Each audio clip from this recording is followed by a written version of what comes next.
నమస్కారం. తీర్థయాత్ర కార్యక్రమానికి స్వాగతం. భారతీయ సనాతన సంప్రదాయం నుంచి నేటి వరకు ఎందరో మహనీయులు అవతరించారు. శ్రీరాముడు, శ్రీకృష్ణుడు లాంటి సంపూర్ణ అవతారాలు మానవునిగా జన్మించి తాము ఆచరించి లోకానికి దిశానిర్దేశం చేశారు. అలాగే ఎందరో యోగులు, అవధూతులు కూడా తమ అవతార రహస్యాలను, అవసరాలను బట్టి ఈ భూమిపై ఆవిర్భవించి తమ కార్యాలను నిర్వర్తించి చిరంజీవులుగా వెలుగొందుతున్నారు. అలాంటి వారిలో శ్రీ రాఘవేంద్ర స్వామి వారి అవతారం దక్షిణ భారతదేశంలో ఎంతో ప్రఖ్యాతిగాంచింది. మంత్రాలయంలో రాఘవేంద్ర స్వామి బృందావనం ఉన్న 2 తెలుగు రాష్ట్రాల్లో ఎన్నో చోట్ల శ్రీ రాఘవేంద్ర స్వామి ఆలయాలు, బృందావనాలు నిర్మించి కొలుస్తున్నారు. అలాంటి ఆలయాల్లో ఒకటైన శ్రీ రాఘవేంద్ర స్వామి బృందావనాన్ని నేటి తీర్థయాత్రలో దర్శిద్దాం. కర్నూలు పట్టణానికి చేరువలో రూపాల సంగమేశ్వర స్వామి సన్నిధిని చేరే మార్గంలో శిల్పా టౌన్షిప్ కాలనీలో ఎంతో దేదీప్యమానంగా, అధునాతనంగా వెలుగొందుతోంది శ్రీ రాఘవేంద్ర స్వామి బృందావనం. ఆ ఆలయ విశేషాలను ఈనాటి తీర్థయాత్రలో తెలుసుకుందాం.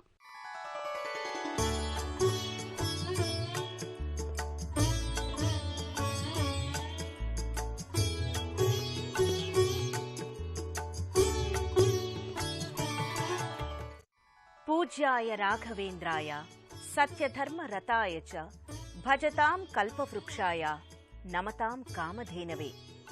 సత్యానికి, ధర్మవ్రతానికి మారుపేరైన ఓ రాఘవేంద్ర, కల్పవృక్షము, కామధేనువు లాంటి నిన్ను సదా సేవించి భజిస్తాము అని భక్తులు శ్రీ రాఘవేంద్ర స్వామిని కొలుస్తారు.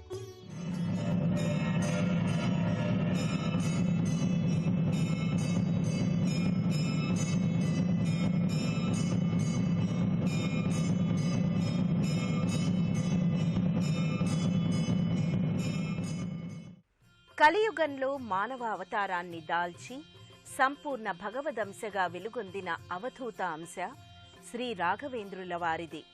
ఈ కలియుగంలో 15-16వ శతాబ్దం మధ్యకాలంలో విరబూసిన భక్త కుసుమం శ్రీ రాఘవేంద్రుల వారి దివ్య చరితం ఎంతో విశేషమైంది.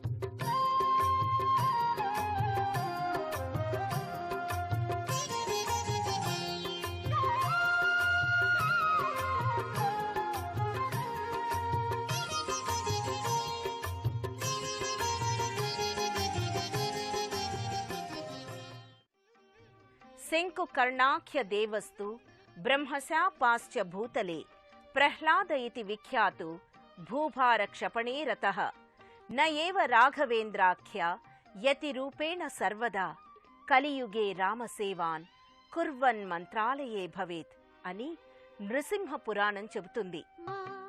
శ్రీ రాఘవేంద్ర స్వామి అవతార విశేషాలను పరిశీలిస్తే ఎంతో ఆశ్చర్యకరంగా, ఆసక్తిగా కనిపిస్తుంది. ఎంతటి శక్తి సంపన్నులైనా సత్వగుణ సమోపేతమైన వినయశీలం లేకపోతే అనేక దుష్ఫలితాలను పొందవలసి వస్తుంది అన్న అంశం ఎన్నోసార్లు రుజువైంది. అలాంటిదే ఇప్పుడు మనం తెలుసుకోవాలనుకుంటున్న శ్రీ రాఘవేంద్ర స్వామి అవతార రహస్యం.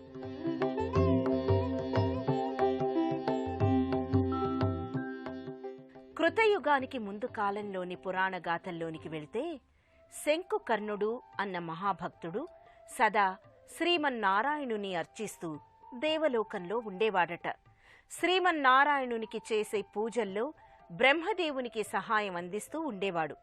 ఒకానొక సమయంలో శంకుకర్ణుడు హరినామ స్మరణంలో మునిగి బ్రహ్మదేవుని పూజకు అవరోధం కలిగే విధంగా ప్రవర్తించినందువల్ల బ్రహ్మ కినుక వహించి శంకుకర్ణుని రాక్షసుడవై జన్మించు అన్న శాపాన్ని పెట్టాడు. శంకుకర్ణుడు శ్రీహరిని వేడుకొన్నాడట.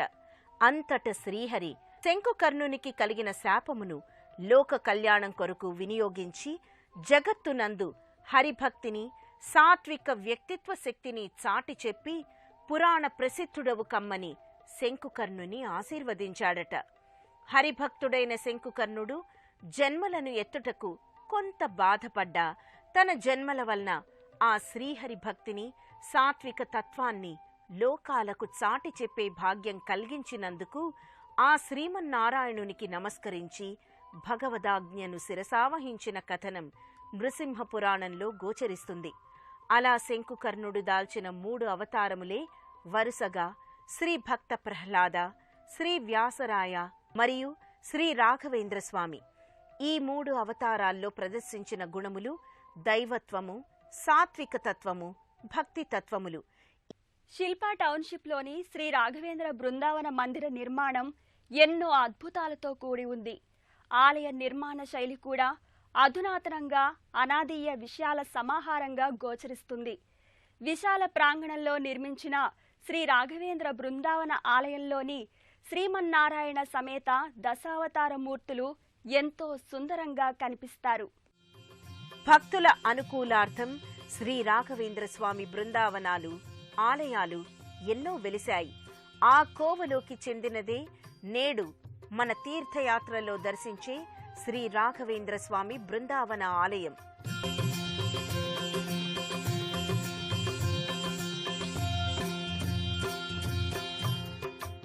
కర్నూలు నగరాన్ని ఆనుకొని ఉన్న శిల్పా టౌన్షిప్లో వేంచేసి ఉన్న ఈ ఆలయం పవిత్రతకు, ప్రశాంతతకు పేరెన్నిక గల సన్నిధి.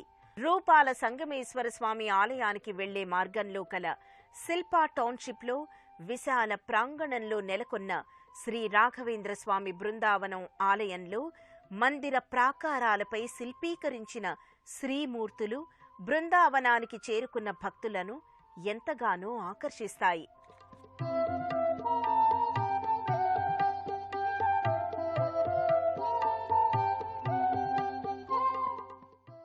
బృందావనం అన్నట్లుగానే ఆలయం చుట్టూ వృక్ష సంపద, మధ్య భాగాన ఆలయం, ఎదురుగా దర్శనమిస్తారు శ్రీ లక్ష్మీ సమేత నరసింహస్వామి. ప్రక్కనే వేప, రావి చెట్ల ఛాయలో నాగబంధ షణ్ముఖ స్వామి దర్శనం కలుగుతుంది. ఆ స్వామిని అర్చిస్తే నాగదోషాలు, సంతానం లేని వారికి సంతాన ప్రాప్తి కలుగుతుందని భక్తుల విశ్వాసం.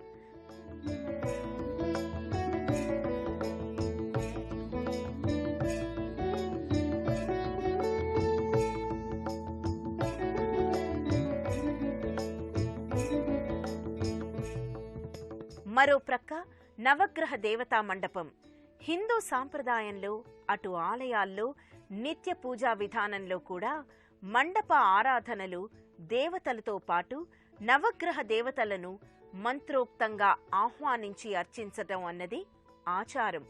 అందుకు ప్రధాన కారణం మానవ స్థితిగతులను ప్రభావితం చేసే శక్తి సూర్యుడు, చంద్రుడు, బృహస్పతి మొదలు నవగ్రహాలకు ఉండటమే. శ్రీ రాఘవేంద్ర స్వామి మూల అవతారం నుండి అన్ని అవతారాల్లో ఆరాధించిన స్వామి శ్రీమన్నారాయణుడు. అద్వైత, విశిష్టాద్వైత సిద్ధాంతాల్లో ఆ ఆది పురుషునికి రూపం లేకపోయినా శ్రీమన్నారాయణుని శంఖు, చక్ర, గదాధారునిగా భావించి కొలవటం అనాదీయం. అలాంటి శ్రీమన్నారాయణుని సుందర రూప దర్శనం భక్తులను ఎంతగానో ఆకర్షిస్తుంది. చతుర్భుజుడైన శ్రీమన్నారాయణుల భారీ శ్రీమూర్తి సుందర రూపం దేదీప్యమానంగా ప్రకాశిస్తుంది.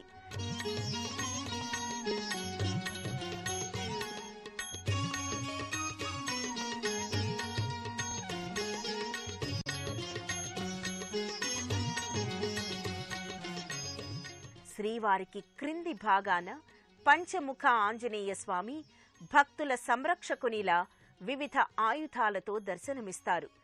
శ్రీ మహావిష్ణువు దశావతార మూర్తులైన కూర్మావతారం ఎంతో విచిత్రంగా గోచరిస్తుంది. నడుము నుండి పైభాగం విష్ణు స్వరూపంగా, క్రింది భాగం తాబేలు అవతారంగా ఆ స్వామి కూర్మావతార రహస్యాన్ని విశదపరుస్తుంది. ప్రక్కనే వరాహావతారం.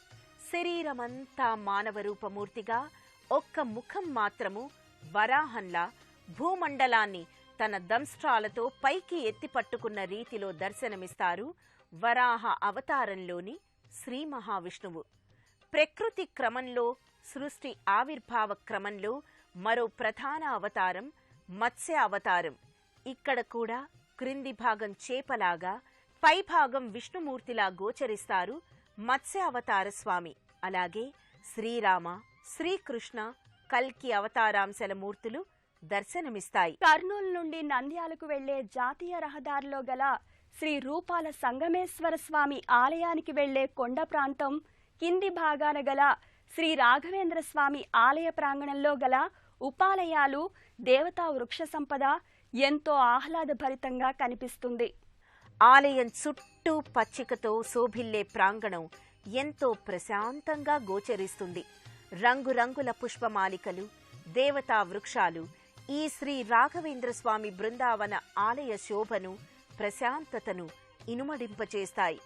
అధునాతన నిర్మాణ శైలిలో కనిపించే కర్నూలు శిల్పా టౌన్షిప్లోని శ్రీ రాఘవేంద్ర స్వామి ఆలయం నిర్మాణ స్థాయి నుండి ఎన్నో విశేష అంశాలతో నిండి ఉంది. కర్నూలు పట్టణం నుండి నంద్యాల వెళ్లే రహదారిలో దిన్నె దేవరపాడు, రూపాల సంగమేశ్వర స్వామి ఆలయ మార్గంలోని శిల్పా టౌన్షిప్లోని శ్రీ రాఘవేంద్ర స్వామి ఆలయ నిర్మాణంలో కొన్ని అద్భుత ఘట్టాలు జరిగాయి. దాదాపు 10-11 సంవత్సరాల క్రితం స్థలదాతలు మంత్రాలయ పీఠం వారికి స్థలాన్ని అప్పగించినా ఆలయ నిర్మాణంలో జాప్యం జరిగింది. అటు తర్వాత బొగ్గరపు వాసుదేవయ్య గారు స్థానిక భక్తుల సహాయ సహకారాలతో స్వామి మాధవ తీర్థ స్వామి, కర్ణాటకలోని కోలారు పీఠాధిపతుల సూచనలతో మంత్రాలయం నుండి మృత్తికను తెచ్చి ప్రతిష్టాపన కావించ తలపెట్టారు. మృత్తికను తెస్తున్న సమయంలో రాత్రివేళ వారు ప్రయాణిస్తున్న వ్యాన్ ప్రమాదానికి గురై 15 అడుగుల లోయలో పడిందట. కాని అందులో ఉన్న స్వామీజీతో సహా ఏ ఒక్కరికి చిన్న గాయం సైతం కాక అందరూ క్షేమంగా బయటపడటం ఓ అద్భుత ఘటన. అది కేవలం శ్రీ రాఘవేంద్ర స్వామి మహిమే అని అందరూ విశ్వసించారు. ప్రతిష్టాపన జరుగుతుందో లేదో అన్న ఆందోళనలో పడ్డ ఆలయ నిర్మాణకర్తలకు శ్రీ మాధవ తీర్థ స్వామివారు ఆశీర్వచనములు అందించి ఎంతో వైభవంగా కార్యక్రమాన్ని జరిపించారు. సాక్షాత్తు మంత్రాలయ రాఘవేంద్ర స్వామి మఠం నుండి తెచ్చిన మృత్తికను స్థాపించి స్వామివారి బృందావనాన్ని నిర్మించి అర్చనాది క్రతువులను నిర్వహిస్తున్నారు.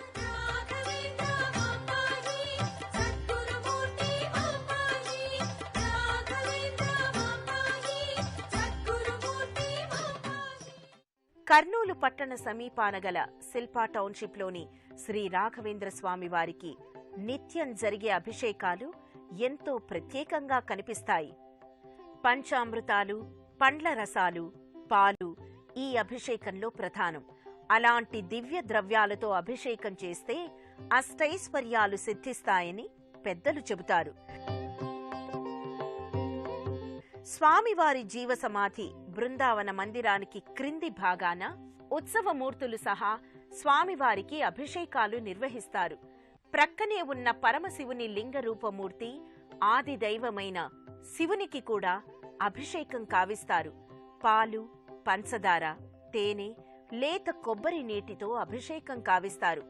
అభిషేకానంతరం కర్పూర హారతి సమర్పించి అలంకారాలు చేసి భక్తులకు హారతిని, స్వామి అనుగ్రహాన్ని అందిస్తారు.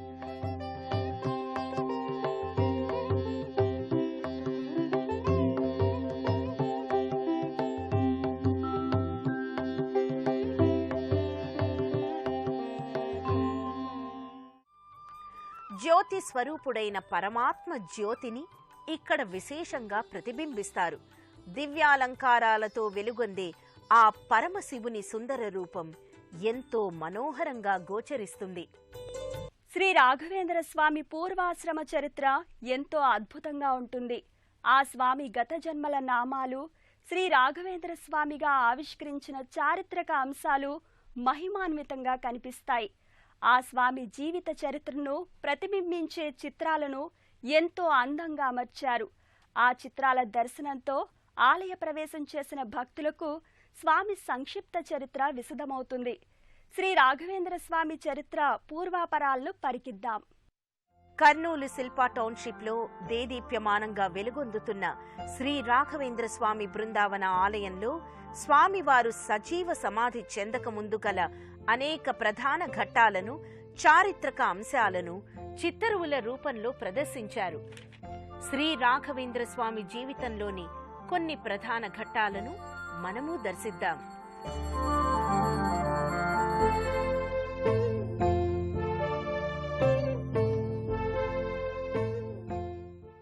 తిమ్మన్న భట్టు, గోపమ్మలు ద్వితీయ పుత్ర సంతానం గురించి శ్రీనివాసుని సేవించటం. శ్రీ తిమ్మన్న భట్టుకు కలలో శ్రీనివాసుడు ప్రత్యక్షమై ఉత్తముడైన కుమారుడు జన్మిస్తాడని చెప్పటం. తిమ్మన్న భట్టు దంపతులు కుమారునికి శ్రీ వెంకట భట్టు అని నామకరణం చేయటం. శ్రీ తిమ్మన్న భట్టు దంపతులు వెంకట భట్టు విద్యాభ్యాసం గురించి ఆలోచించుట. శ్రీ తిమ్మన్న భట్టు వెంకట భట్టుని విద్యాభ్యాసమునకు శ్రీ సుధీంద్ర గురువర్యులకు అప్పగించుట. శ్రీ వెంకట భట్టు గురుకులములో విద్యాభ్యాసము చేయుట. శ్రీ వెంకట భట్టుకు సరస్వతితో వివాహము జరుగుట.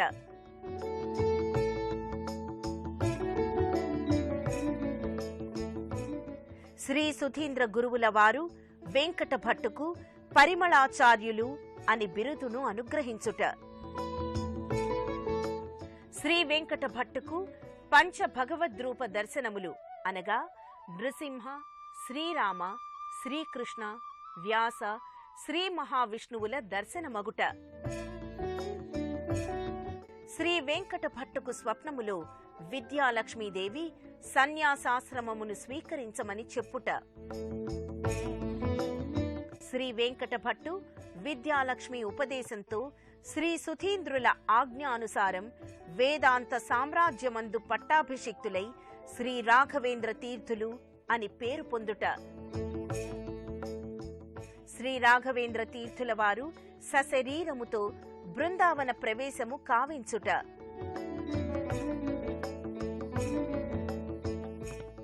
ఇలా అనేక చిత్రరాజముల ద్వారా సందర్శకులకు శ్రీ రాఘవేంద్ర స్వామి జన్మ వృత్తాంతాన్ని తెలిపే ఎన్నో విశేషాలను ఇక్కడ పొందుపరిచారు. శ్రీ రాఘవేంద్ర స్వామికి అర్చనాది కైంకర్యాలు జరిపి భక్తి శ్రద్ధలతో ఆత్మ ప్రదక్షిణలు చేస్తారు ఇక్కడికి విచ్చేసే భక్తులు. సాష్టాంగ నమస్కారాలు చేసి తీర్థ ప్రసాదాలు స్వీకరిస్తారు.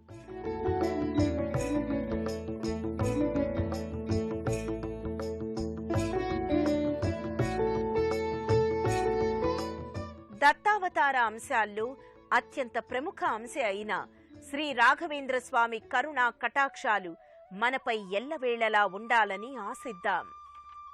జై గురు రాఘవేంద్ర. ఎంతో మహిమాన్విత స్వామి శ్రీ రాఘవేంద్ర స్వామి తపోశక్తితో తన మహత్యాలను చూపి ఎందరికో గురువుగా, దేవునిగా వెలుగొందుతున్నారు.